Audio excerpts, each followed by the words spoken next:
Le saumon, c'est un poisson qui demeure entouré de mystères. À ce jour, on ne sait pas exactement pourquoi ni comment il retrouve la rivière où il est né. Une chose que l'on sait par contre, c'est que l'espèce connaît un déclin dramatique.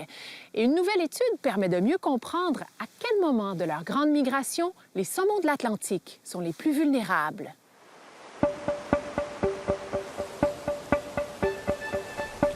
Le saumon sauvage de l'Atlantique. Malgré son extraordinaire combativité, celui qu'on surnomme le roi des rivières est en déclin. Seulement 2 % des saumons reviennent aujourd'hui frayés dans leur rivière natale. Autrefois, il en revenait 5 fois plus. Comment expliquer ce déclin? À quel endroit meurt le saumon dans sa migration vers le Groenland? Des chercheurs canadiens viennent de publier la plus importante étude jamais réalisée sur ces questions.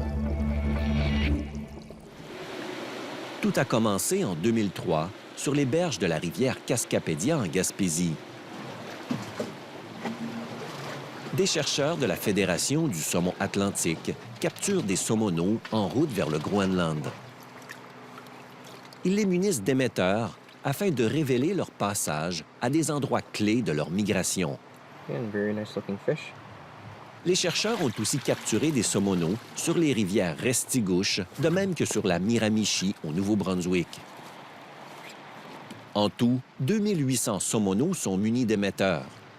Un effort sans précédent.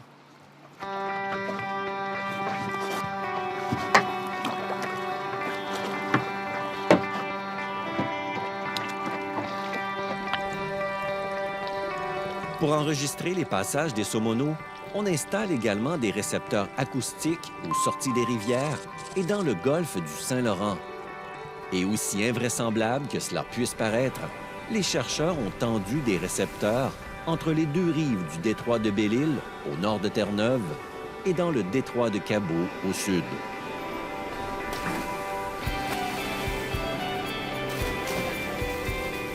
On croyait jusqu'ici que le détroit de Cabot était le passage privilégié pour se rendre au Groenland, compte tenu des courants.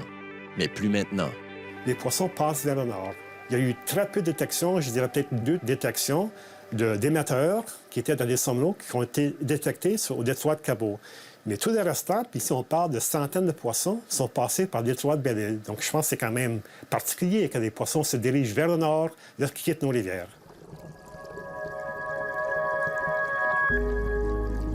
Les chercheurs ont aussi découvert que les saumoneaux franchissent le détroit de Belle-Île d'un seul trait et tous en même temps. On croit que c'est la température de l'eau qui déclencherait le signal opportun pour franchir ce détroit aux eaux froides. C'est toujours impressionnant lorsqu'on voit ce genre de synchronisation dans des espèces qui viennent de régions tellement divergentes que c'est absolument étonnant, selon moi. 800 km. C'est la distance moyenne que parcourt un saumoneau entre sa rivière natale et le détroit de Belle-Île. Mais combien survivront à cette première étape de la migration qui dure 2 mois? Cette donnée était jusqu'ici inconnue des chercheurs. Dans des bonnes conditions, 50 % des poissons vont mourir avant d'arriver à la mer du Labrador. Donc, on parle d'une période de 2 mois. Donc, c'est quand même une mortalité importante. C'est une période assez courte.